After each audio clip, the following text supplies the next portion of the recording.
It was a hot summer afternoon in Ashwood, a small town located in the state of Maine, famous not only for its tranquility, but for a secret that lurked in the shadows of its dense forests. The sky, tinged orange and purple by the sunset, was reflected in the towering trees that surrounded the city like silent sentinels guarding something very old. Many residents still remembered the legends whispered around the campfires, stories of creatures that inhabited the forest. Some spoke of a guardian of the forest, a presence that was not seen but felt, an ancient being who protected the forest from intruders and who punished those who dared to disrespect his domain. But no one could tell if he was real or just part of the old stories. But to what extent were these stories true? And most importantly, what would happen if you found out they were real? Jacob Miller, a 26-year-old biology student and nature lover, has always been skeptical of the Ashwood legends. He believed that the supernatural was just an invention to give excitement to the monotonous life of a city forgotten by time. His interest was in the natural aspects of the forest, the plants, the animals, the cycles of nature. Living alone, in a simple house on the outskirts of the city, he spent his days exploring the trails and taking notes on the local fauna. However, his world of scientific facts and proof was about to be turned upside down. On one of those quiet afternoons, Jacob was sorting through some old maps and records when he found an item he hadn't expected, an old diary that had belonged to his grandfather, Samuel Miller, a wildlife hunter who mysteriously disappeared in 1987. The diary, full of confusing notes and strange drawings, mentioned a creature that his grandfather called the guardian of the forest. Initially, Jacob ignored the idea of a mythical creature, but something in his grandfather's lost gaze, captured in one of the drawings, caused him to feel a twinge of unease.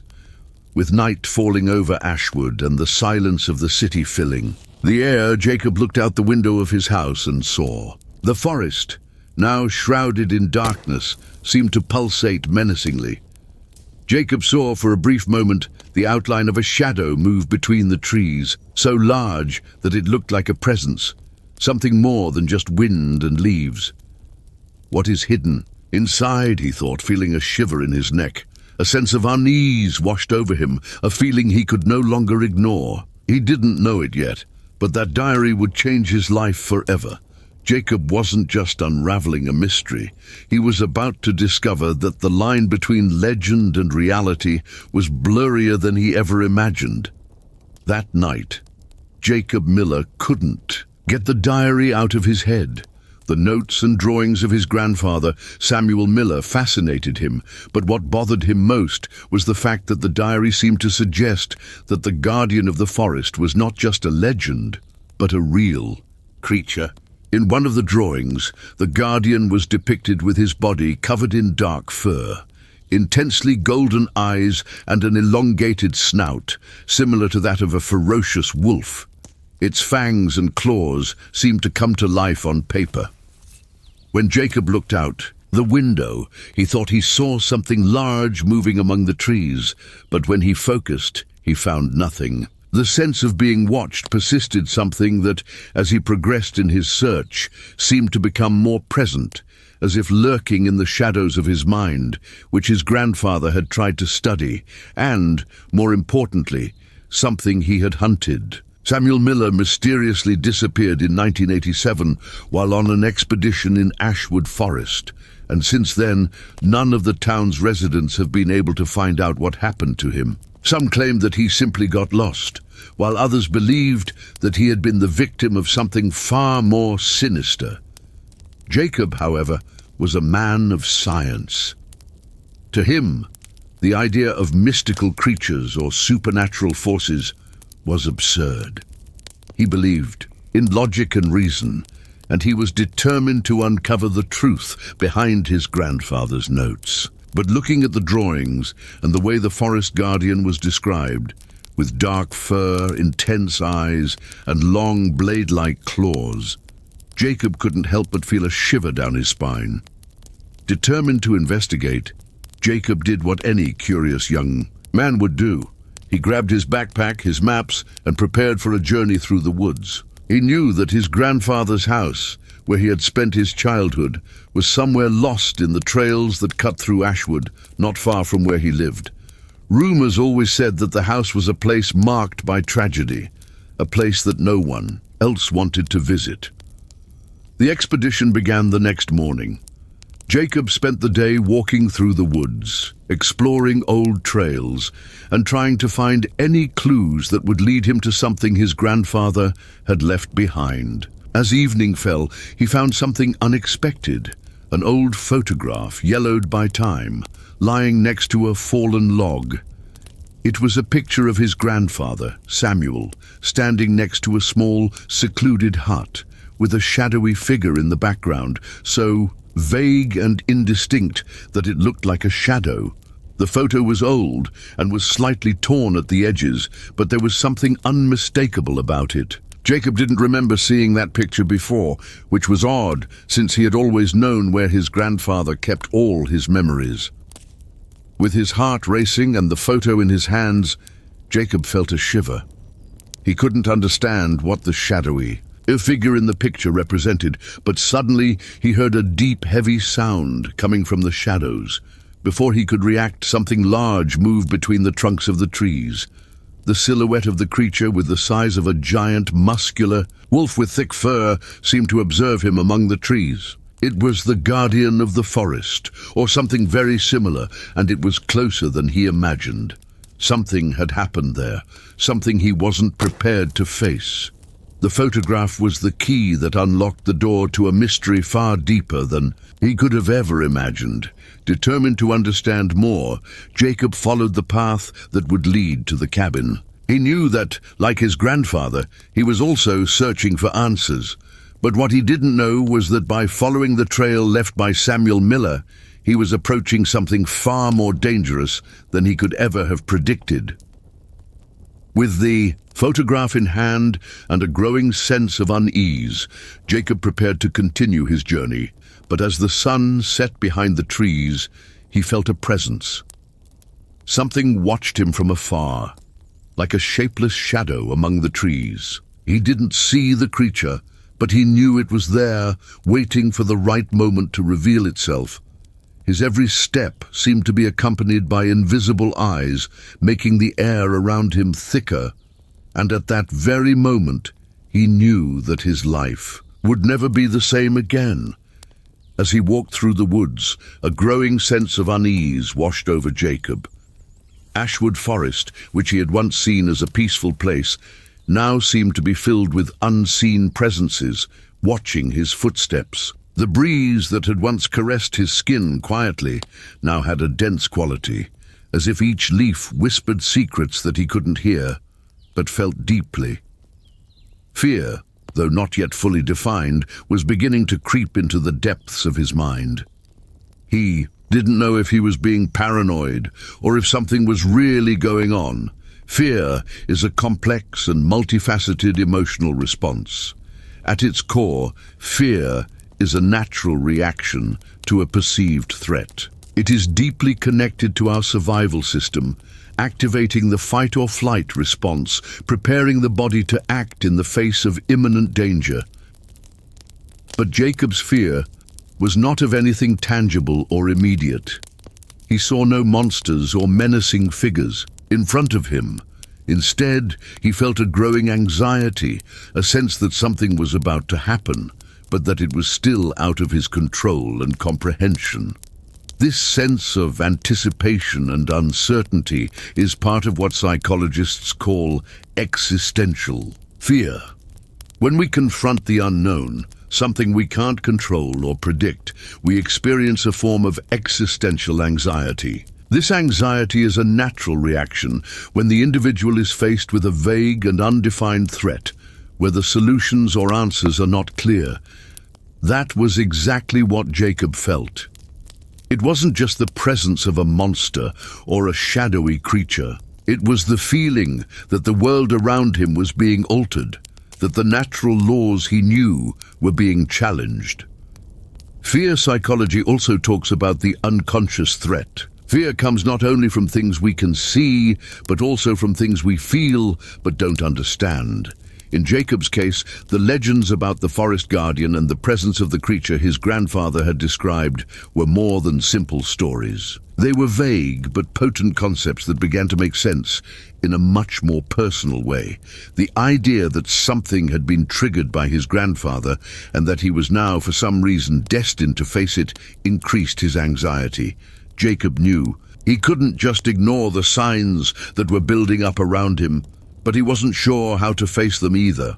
The sense of fear grew as he drew nearer to the hut mentioned in Samuel's journal. Every step he took on the trail felt heavier, as if the ground itself was resisting his presence.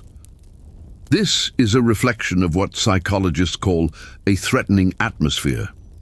In places where fear is more palpable, the environment tends to amplify the feeling of discomfort.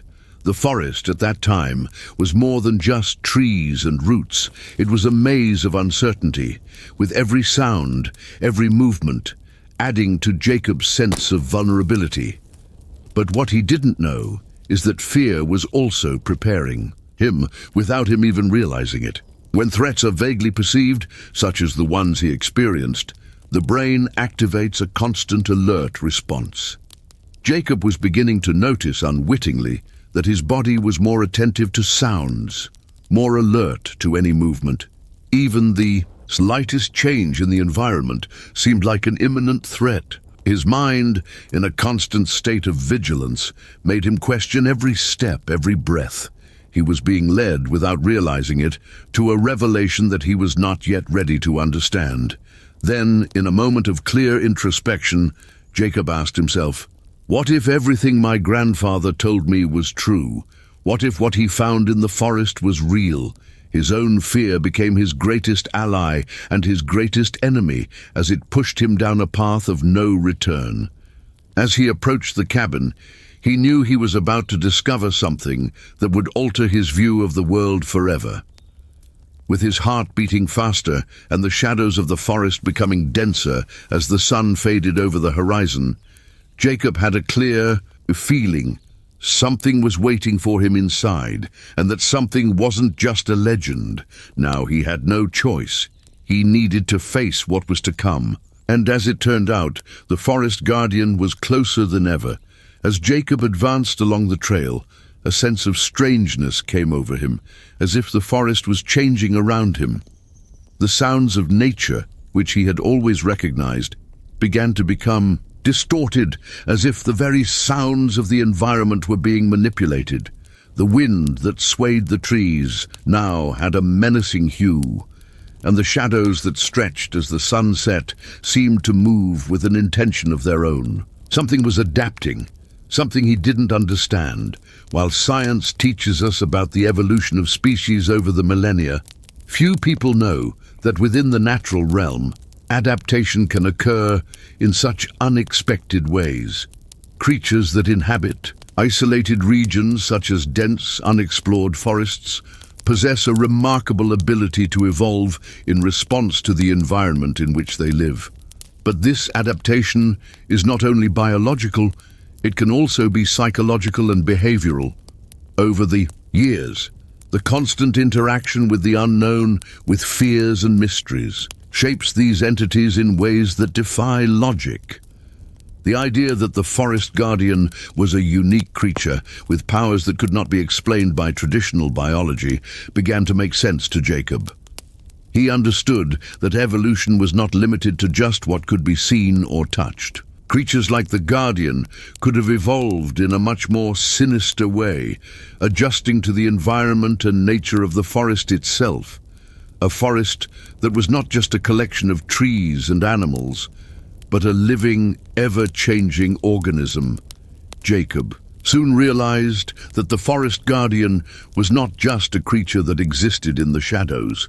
He was a reflection of the Ashwood's own beliefs and anxieties. Fueled by the stories and fears that had propagated over the years, the guardian had become not only a physical entity, but also a psychological one.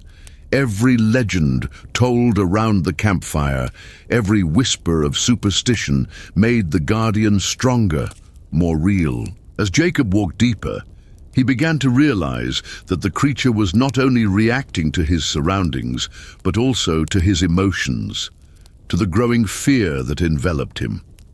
This made him question. Could it be that the Guardian evolved according to people's fears over the generations? He wondered if the legend, fueled by so many years of mysteries and superstitions, had contributed to giving rise to the creature, transforming what was a folk story into something much more real and dangerous. And while this idea took shape in his mind, Jacob could not ignore that he himself was being part of this adaptation process. He now felt different, more sensitive to the sounds and movements around him. Every step he took seemed to be accompanied by an invisible movement in the shadows, as if something was following his movements with precision.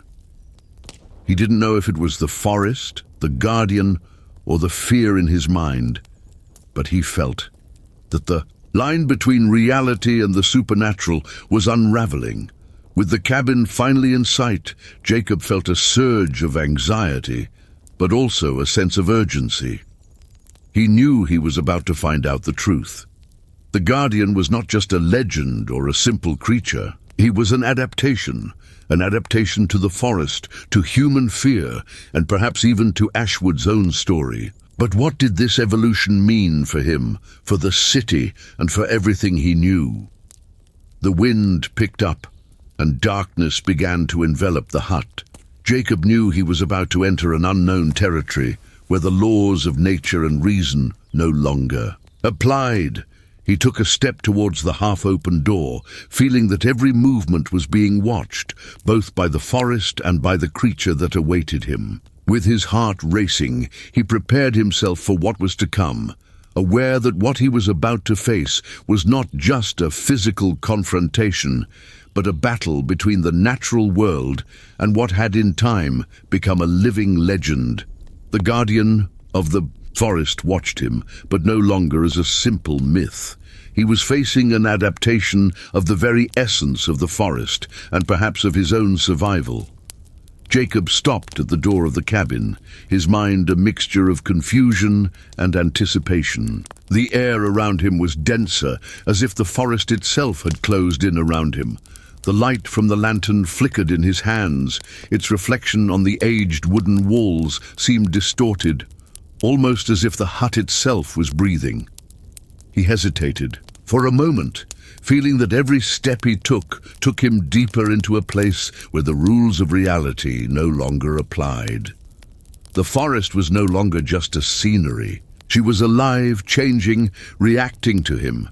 What Jacob didn't know is that he was beginning to experience what psychologists call altered perception, a phenomenon where an individual's perceived reality begins to distort due to external factors, such as fear, intense stress, or even the presence of an environment that defies human logic and understanding. Altered perception can cause the brain to interpret what is around it in a distorted way, creating a sense of derealization, as if the person is being pushed into a world that they no longer recognize as familiar.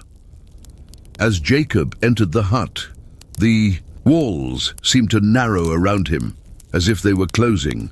The smell of mold and old wood invaded his nostrils, and the light from the flashlight seemed not to be enough to illuminate the environment around him. Each shadow seemed to move with a life of its own, and the absolute silence of the hut only added to her sense of discomfort. He could hear his own breathing, heavy and anxious, as if he were being watched. As he made his way through the cabin, Jacob noticed that reality was beginning to bend around him. The shadows of the trees lengthened and twisted, as if they were alive.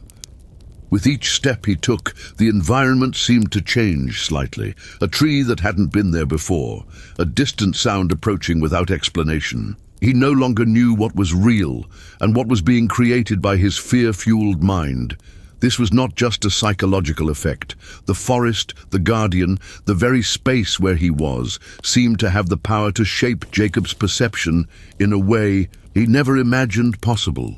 He began to notice strange details in the shadows, movements that didn't make sense, figures that seemed to appear and disappear in the corner of his eyes. He knew that fear was beginning to overwhelm him, but a part of his mind was also trying to make sense of what was happening, trying to find a logical explanation for the impossible. That's when, in front of an old table in the center of the cabin, Jacob saw something that made him freeze. A reflex, but not yours. He looked more closely and saw, distorted on the surfaces of the aged woods, the figure of a person. It was as if the hut was reflecting not the present, but images of the past, as if time had folded around that place. The figure that appeared on the wood was that of Samuel, his grandfather, with a lost look and an expression that conveyed a sense of anguish that Jacob could not understand. It was as if, by entering that space, he had opened a door to another reality, one in which the past, the present, and the future merged. His grandfather was there, but not as a physical presence. He was reflected, frozen in time, as if the walls of the cabin were absorbing his memories. Jacob began to wonder if the forest guardian was not only a physical creature, but also a manifestation of the emotions and fear that the townspeople had left behind. But even more disturbing was what he began to realize about himself. He found himself in a state of increasing derealization, where the world around him seemed increasingly unreal. Every step he took seemed to take him deeper into this strange and nebulous space where the laws of physics and logic were defied. He no longer knew what was real and what was a distorted reflection of the collective fear of the city, which now seemed to be taking shape before his eyes. Jacob needed all his mental strength not to succumb to panic. He knew he needed to act fast. He was too close to the truth to go back now. But the question that formed in his mind was clear. What else were the hut, the forest, and the guardian willing to reveal? With his heart racing, he prepared to explore further, knowing that each step took him deeper, not only into the cabin, but into the layers of reality and perception that were beginning to unravel. Whatever was waiting for him inside, he could no longer ignore. He was no longer just hunting for the truth. He was being hunted. The environment inside the cabin seemed increasingly stifling. Jacob was tense, his senses on high alert. The light from the flashlight flickered in his hands as he tried to process everything that was going on around him. The walls now seemed to pulsate, as if they were alive, and the heavy air made it difficult for her to breathe. The images reflected on the wooden surfaces, the distortions of time, seemed more and more real, and he could no longer separate what was his mind and what was really going on. Fear, until then a distant presence, now took hold of him completely. It was at that moment that Jacob heard a sound that brought him to a complete stop. Something was moving in the shadows of the cabin. It was not a simple crack or the noise of wood. It was a heavy sound, almost like a deep, drawling breath that seemed to come from all corners. The guardian of the forest was no longer a distant entity or a legend. His body resembled that of a giant wolf, with strong paws pinned bare and dark fur that seemed to absorb the light of the lantern. His fiery eyes and long claws shone in the darkness, as if the forest itself had given him life. He rushed forward with immense force, ready to meet anyone who dared to disturb his dominion. The creature that his grandfather had tried to capture or understand now took on a more tangible, more threatening form. The fear Jacob felt was no longer just psychological. It was physical. Every fiber of his being begged to flee. But he knew he couldn't. The guardian was challenging him, not just physically, but in a deep, almost existential way. The creature was testing his courage, his sanity, his ability to confront what he could not understand. Jacob was no longer just dealing with a simple creature. He was dealing with the reflection of the collective fear of the town of Ashwood, with the legends he and the others had nurtured for years. Every step, every movement he made inside the hut seemed to bring out more manifestations of this distorted reality, as if the walls themselves were reacting to his fear and resistance. The warden, his wolf eyes glowing in the dark, watched Jacob. With contained intelligence and fury, did not immediately advance. He moved slowly, as if studying Jacob, watching his reactions. Jacob, trying to stand his ground, knew that if he succumbed to panic, he would lose the battle before it even began. But how could he fight against something he didn't fully understand? How could he face something that was not simply a physical creature, but an entity that seemed to be fueled by the very belief of human beings? Amid the growing chaos, Jacob remembered something his grandfather had written in his diary. The Guardian cannot be defeated by force. He is the manifestation of fear and legend. It can only be understood and faced when you stop seeing reality as just an obstacle. These words echoed in Jacob's mind, and he realized that he was struggling with something that could not be defeated by ordinary means. The real conflict was not being waged with the physical creature before him, but within his own mind.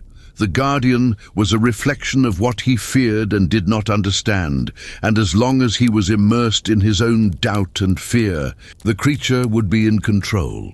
He knew that the real confrontation was about overcoming his own perception of reality, about understanding that the fear that gripped him was no longer an enemy, but a part of his journey. The Guardian wasn't just trying to kill him. He was trying to dominate him, to make him succumb to his own distorted perception of the truth. With renewed determination, Jacob prepared for what would come next. He could no longer run away. Confrontation was inevitable, but now he knew that the only way to survive was to see the Guardian not as a creature, but as the manifestation of Ashwood's collective and personal fear. He needed to accept the distortion of reality around him and use it to his advantage. He knew that the battle was far from over and that the Guardian would not give up easily. What Jacob didn't know yet was that the real test was about to begin. Jacob breathed hard. Every beat of his heart seemed to echo in the silent hut. The fear that now gripped him was not just a passing sensation, but something deep, almost ingrained in his being. He had learned through his studies and observations of nature that fear is a natural response of the body, a physical and emotional reaction that prepares us to face a threat. But what he felt at that moment went beyond the simple survival instinct. He was being confronted with something he could not comprehend, something that challenged his own perception of reality. Fear was no longer just a sensation. It was beginning to dominate every aspect of what Jacob thought and felt. It was as if the very air around him was charged with a dense energy, making each movement more difficult, more tiring. The walls of the cabin seemed to narrow, and the space around it seemed to get smaller and smaller. He was no longer just being threatened by the forest guardian. He was struggling with the anxiety that consumed him, the doubt that was beginning to creep into his mind. What if this was real? What if my grandfather was right all along? Psychologically, anxiety is a response to a perceived threat, but often the threat is unclear. It's not something you can see, but a vague sense of discomfort that something is about to happen. Jacob's anxiety didn't come from a concrete fear, but from a constant feeling that he was about to lose control. More than the fear of the forest, what terrified him was losing control of his own mind, of what he believed. Fear and anxiety are closely linked. While fear warns us of an imminent threat, anxiety keeps us in a constant state of alert, even when there is no clear threat. For Jacob, this anxiety was poison, fueling his insecurities and doubts. Every sound at the back of the hut seemed amplified, as if the guardian was just waiting for the right moment to attack him, or even the moment when he stopped fighting. The Guardian was not just a physical creature, he was a manifestation of the fear Jacob was feeling, a shadow that fed on the uncertainty and panic in his mind. Jacob knew that if he gave in to panic, he would be lost. But he also knew that anxiety was his greatest ally and his greatest enemy. It made him aware of every detail, every movement around him, but it also prevented him from acting clearly. He needed to find a way to control this anxiety, to face it head-on and not allow it to overwhelm him. With his mind clouded with anxiety, Jacob forced himself to remember something his grandfather had said, something that seemed to have been said in a moment of wisdom, but only now made sense. Fear cannot control us unless we let it. The word leave resonated in his mind as a reminder that he was not powerless. He had the power to decide, to resist fear. But to do this, he needed to understand that the forest guardian wasn't just a physical creature. He was a manifestation of the fear of everyone who had ventured into that forest, fueled by his own insecurities and anxieties. Jacob took a deep breath, trying to calm his mind. He knew that the confrontation with the Guardian would not be easy. It would not be a simple physical battle, but a psychological struggle to maintain control, not to give in to the anxiety that threatened to destroy him. He needed to face the Guardian in a way he hadn't planned. He needed to face the very nature of fear. With the decision made, Jacob moved forward. He knew that anxiety was still there, by his side, but now he was ready to deal with it. He was ready to find out what else the Guardian wanted from him. The battle was far from won, and Jacob felt that there were still more challenges ahead of him. The true nature of the creature was yet to be revealed. And as he moved forward, something inside Jacob knew that, deep down, the greatest challenge was not the Guardian of the forest, but the fear he carried within him. The environment in the cabin seemed to be compressing Jacob with every step. The darkness around him seemed denser, more impenetrable. The forest guardian was no longer hiding in the shadows. He was there in front of Jacob, a menacing presence, but still shrouded in mystery. Jacob, now completely immersed in the inner conflict that haunted him, knew that he was about to face something much deeper than any physical creature. He was about to face the very terror that consumed him. The climax of his journey was not about destroying or defeating the guardian of the forest. The real battle was being fought within him. The fear, anxiety, and all the doubts that had haunted him throughout his journey were now in front of him, represented by this mythical and imposing creature. Jacob was beginning to understand that the Guardian was not just a manifestation of evil or an ancient legend. He was a reflection of Ashwood's own collective fear, a fear that had become tangible over the years, fueled by stories and mistrust. The Guardian, with his piercing eyes and overwhelming presence, seemed to laugh at Jacob's attempt to resist. He knew that what Jacob was trying to do would not be easy. But Jacob was no longer overwhelmed by panic. He now knew that the only way to win this battle was to face the creature not with force, but with courage and with understanding. The Guardian was no longer a physical entity to be destroyed. He was the reflection of Jacob's own fear, fueled by the legends and insecurities of the city. He needed to challenge his own perception of fear, and in doing so, weaken the creature that confronted him. Jacob stepped forward, not with aggression, but with a newfound calm.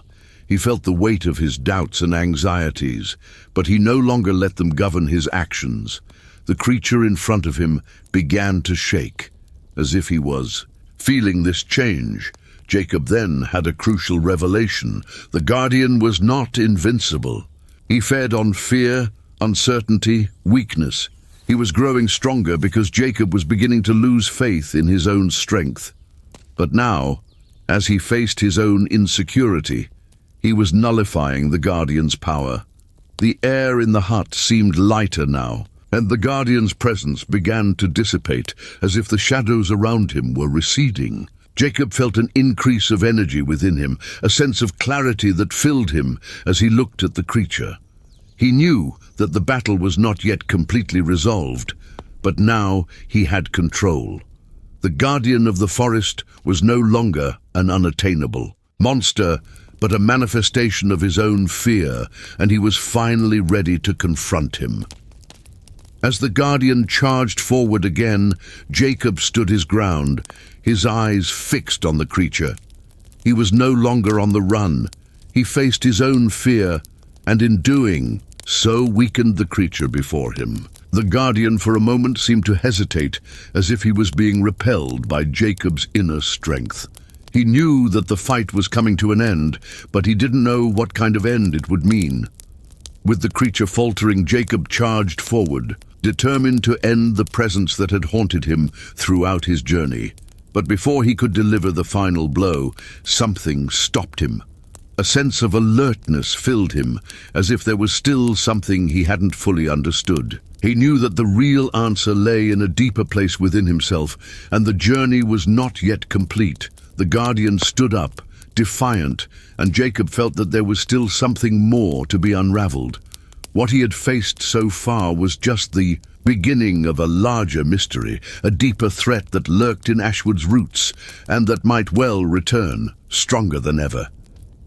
The battle was just beginning. The cabin was transforming. Jacob felt it in every breath, in every movement he made. The environment around him seemed to change with alarming speed, as if space itself was curving, distorting, defying the laws of physics. The Guardian, now more of a shadow than a real figure, seemed to fade and reshape by the second. The reality he knew was unraveling, and he could no longer distinguish what was real and what was part of his own mind. He was caught in a twisted game of perception, where the boundaries between what he believed to be true and what actually existed became increasingly blurred. This kind of disorientation was not only psychological. The environment was reacting to him in ways that didn't make sense. The sound of the wind in the trees seemed to come from inside the hut, as if the walls were breathing. The furniture, the windows, even the floor seemed to change shape, undulating under her feet.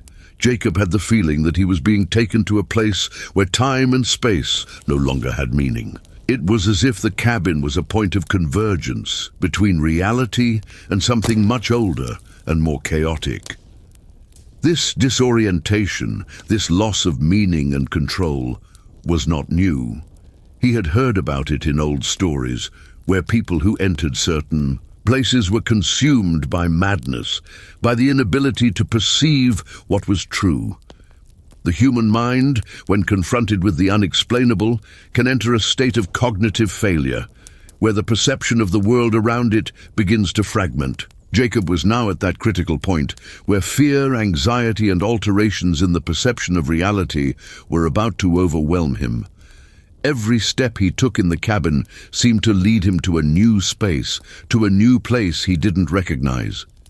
He looked around, but the walls were no longer the same. The light from the lantern illuminated corners and shadows that did not exist before.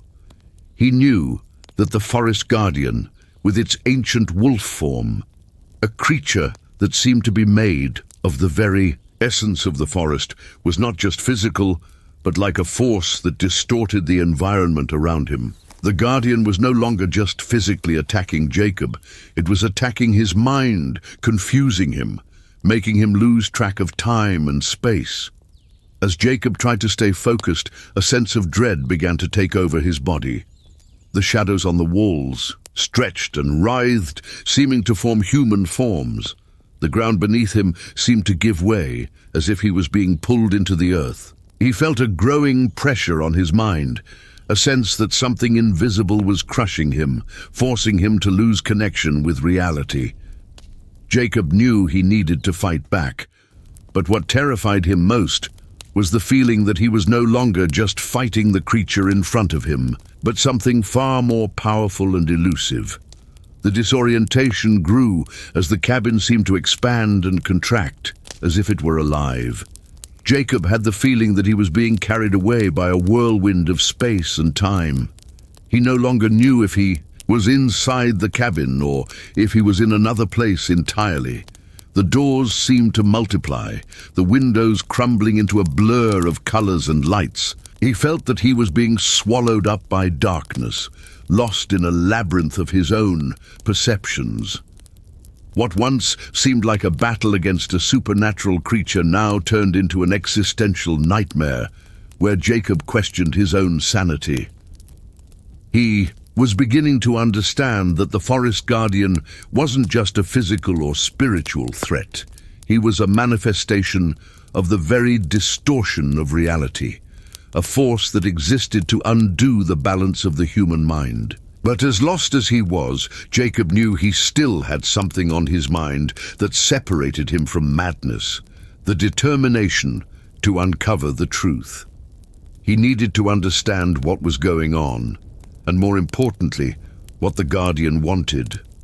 But to do that, he would first have to face the disorientation that gripped him and get out of this spiral of chaos that seemed to take over his perception.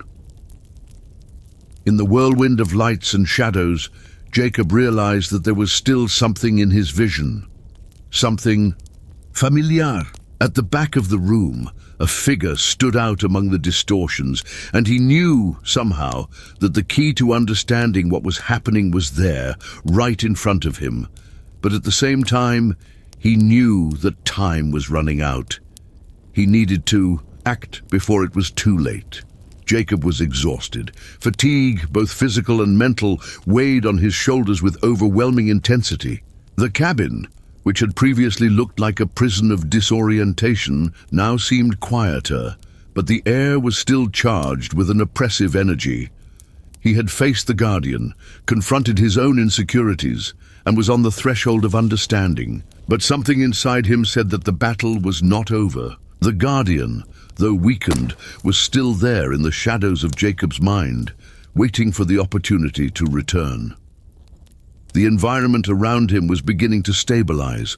The walls that seemed to stretch and shrink returned to their original form, but the echo of everything he had experienced still resonated in his mind. He no longer had complete control over what happened. Reality seemed to have fragmented into many pieces, like a broken puzzle, and Jacob didn't know if he would be able to put all the pieces together. He looked around, trying to find some sort of logic in the chaos, but what he saw didn't make sense. Every object in the hut seemed out of place, as if the structure itself was adjusting to something he couldn't comprehend. That's when he realized that the feeling of disorientation no longer came from the cabin, but from within himself. The fight against the forest guardian, the distortion of reality, all of this had created a fissure in his own perception. He no longer knew what was right or wrong, what was real or illusory. He was beginning to question even his own actions, as if he were trapped in a spiral of endless uncertainty. The anxiety he had tried to control now took over him completely. He had faced the external fear, but he had not realized the internal fear that was slowly consuming him. The drop in action, the moment when the tension begins to dissipate, was not simply a relief.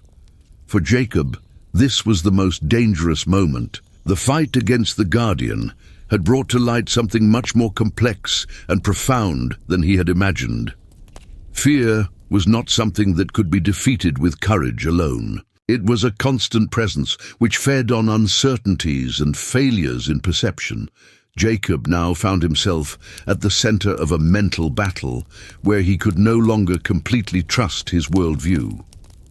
As the hut seemed to finally calm down, he knew that the silence was only temporary. The Guardian, though momentarily absent, still left his mark in the shadows. The feeling that something was still watching him, waiting for the right moment to attack, did not leave him alone. He was beginning to realize that there was no end to this struggle. Fear and insecurity were not things that could be won and forgotten.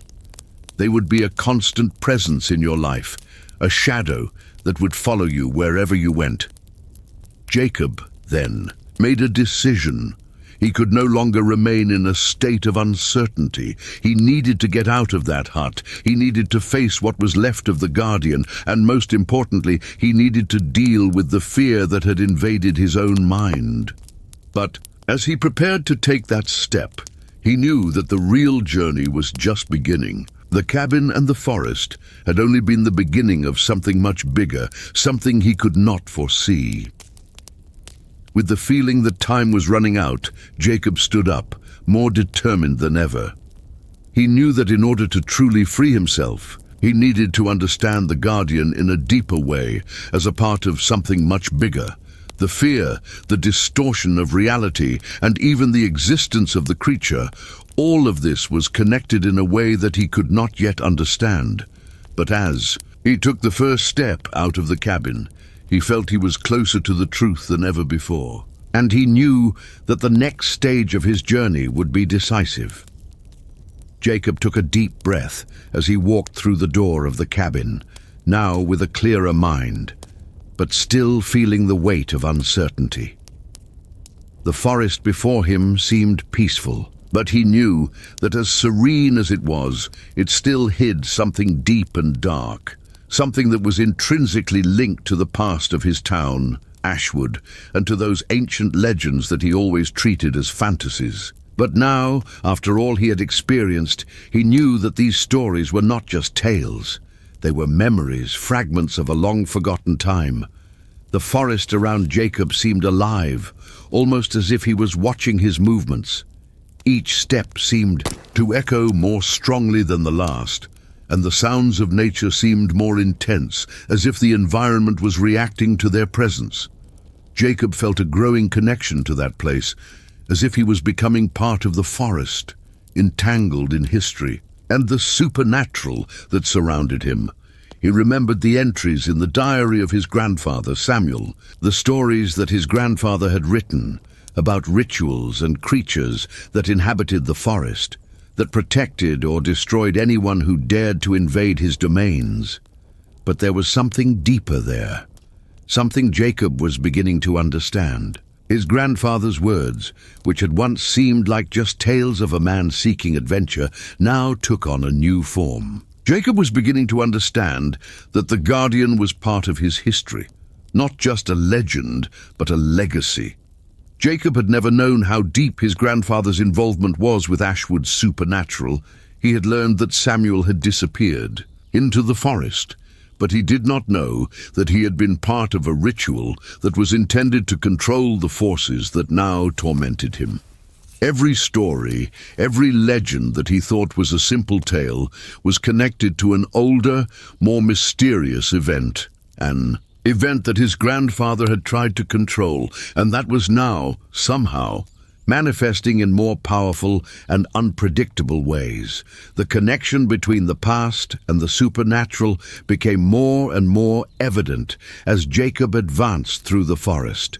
The trees seemed to bow to him, as if they recognized him.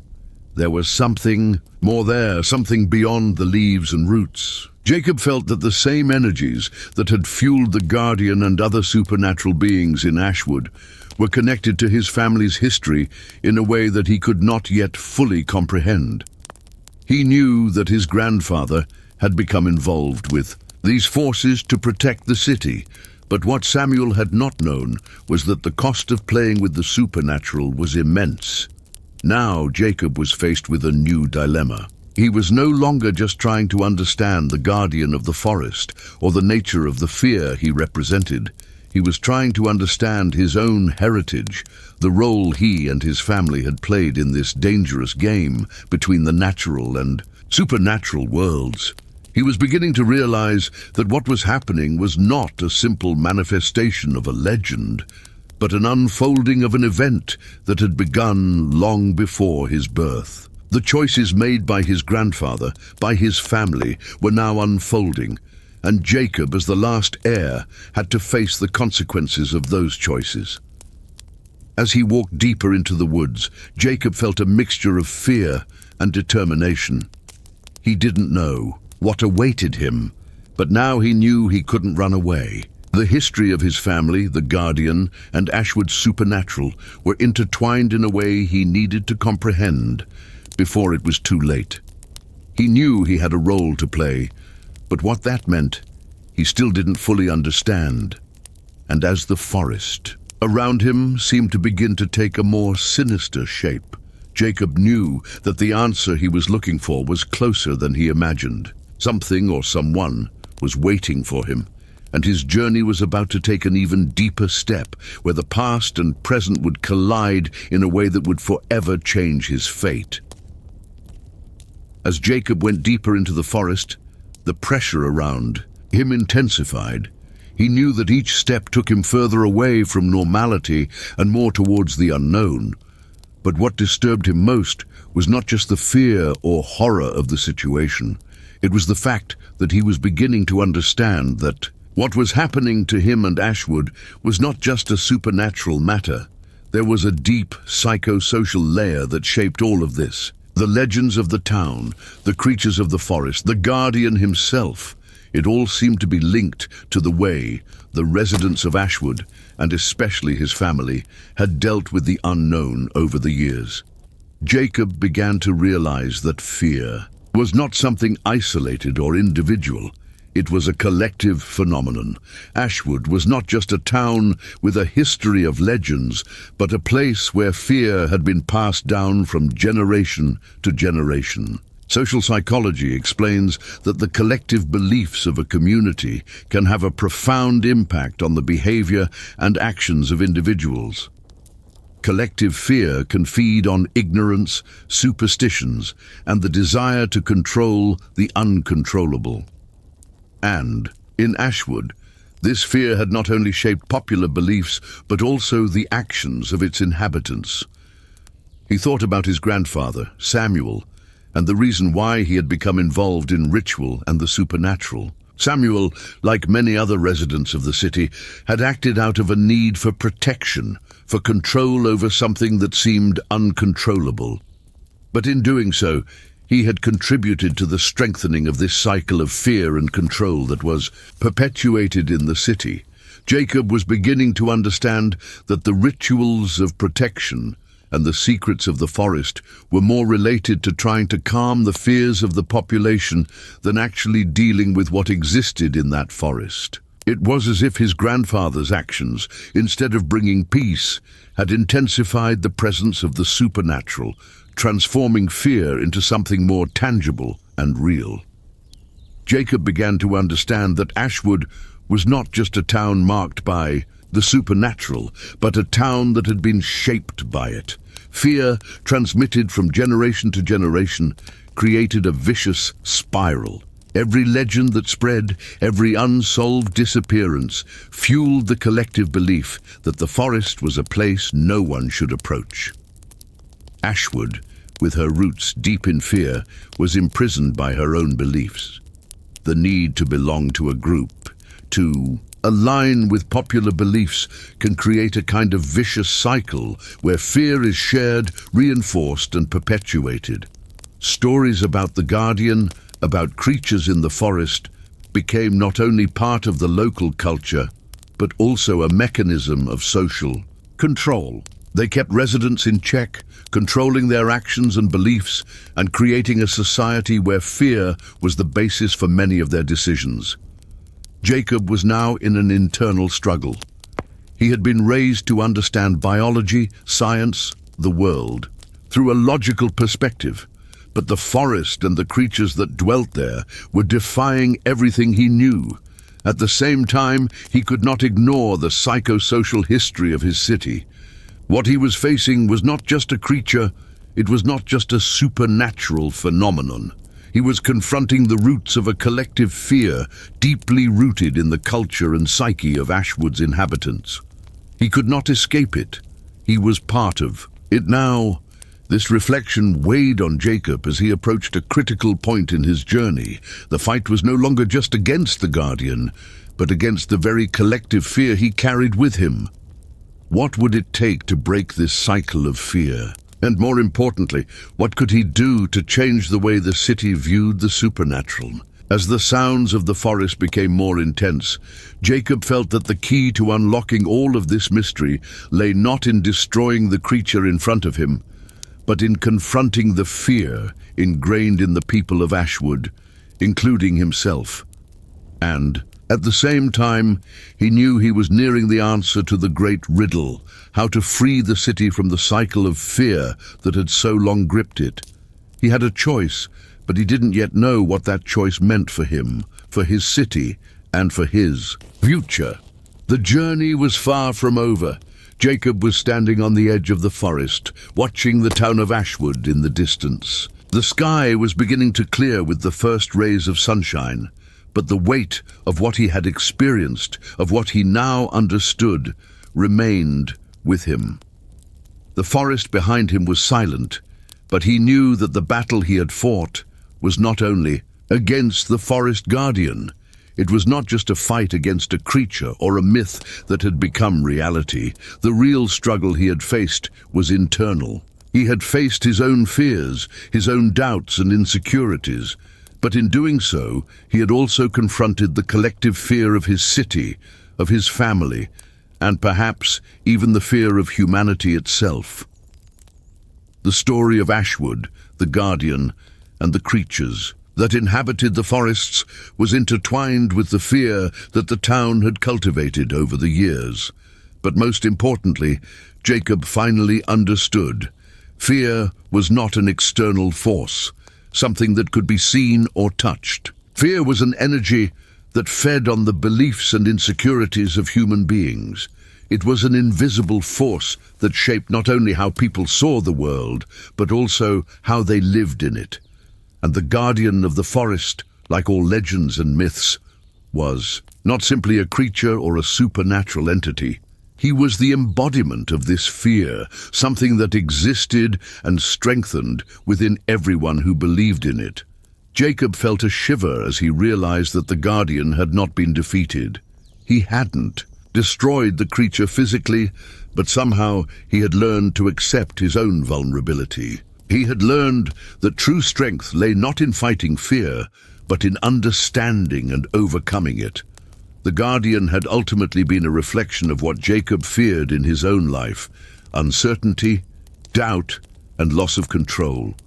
Jacob knew that the fight against fear was not yet over.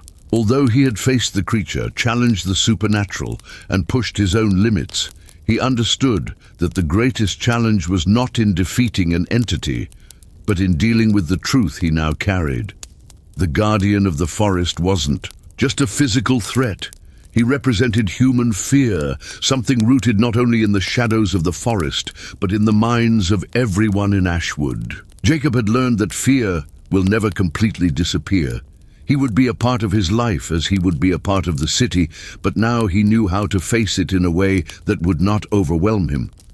Ashwood was still stuck in her legends, and he knew that the battle against collective fear was not settled. But one thing was certain: he would no longer be held hostage to what terrified him. He had control over his own response to fear, and he knew that in time he could help the city find the same path. The guardian was not just a monster to be defeated, but a reflection of his own weaknesses and the history of his city. As Jacob looked out over the city, he knew that Ashwood was still far from getting rid of the shadows of fear that hung over her. Legends, stories, and myths were still part of people's daily lives, and fear still governed many of their choices. But now Jacob had something that no resident of the city had: the truth. He knew that fear no longer needed to be fed, that legends could be seen in a different way, not as a threat, but as something to be understood and integrated into reality. He knew that the first step to changing the city was to change the way people saw what was happening around them. It was necessary to end the cycle of superstition and fear, facing it with wisdom, acceptance, and above all, courage. Jacob knew that his journey was not over. He couldn't just go back to his previous life and ignore what had happened. He now carried the weight of truth and the responsibility to change things for those around him. But what he didn't know, and what only time would reveal was whether he could, in fact, change the deep-rooted beliefs of the people who lived in Ashwood. And more importantly, he didn't know if he could live with the knowledge that the forest guardian, like the shadows of the past, might return if he and the city failed to keep fear at bay. As daylight spread over the forest, Jacob took one last look back at the place where he had faced his own limits. He knew that the forest guardian was not the end, but only the beginning of a new understanding. What once seemed like a simple battle against the unknown now became a more complex challenge. The challenge of facing what everyone fears, of facing the shadows of the past and present with courage and clarity. And as he began to walk back to the city, a strange sensation settled in his chest. Not of fear, but of a calm acceptance. He was no longer alone in that fight. The truth he had found in the woods was now part of him, and he knew that Ashwood's future, and perhaps his own, would depend on everyone's ability to understand what fear really was. Not an external force, but something that, once understood, could be dispelled by the light of truth. But as Jacob moved forward, the last doubt still hung over him. What if fear wasn't something that could be eradicated? What if he were a part of human nature, something that everyone would have to learn to live with? Only time would tell, and he knew that no matter where his journey took him, the search for truth would never end. The fight against fear and the acceptance of uncertainty would be his companions for the rest of his life. And maybe, somehow, that was all he needed to know. And so, as the first lights of a new day spread over Ashwood, Jacob, bracing himself for what came next, aware that the real mystery was never the creature of the forest, but the human ability to live with the unknown. As Jacob looked one last time into the forest, he thought he saw the silhouette of a direwolf dissolving among the trees, among the shadows, as if the guardian were returning to the place he came from, waiting only for the next one to be tested.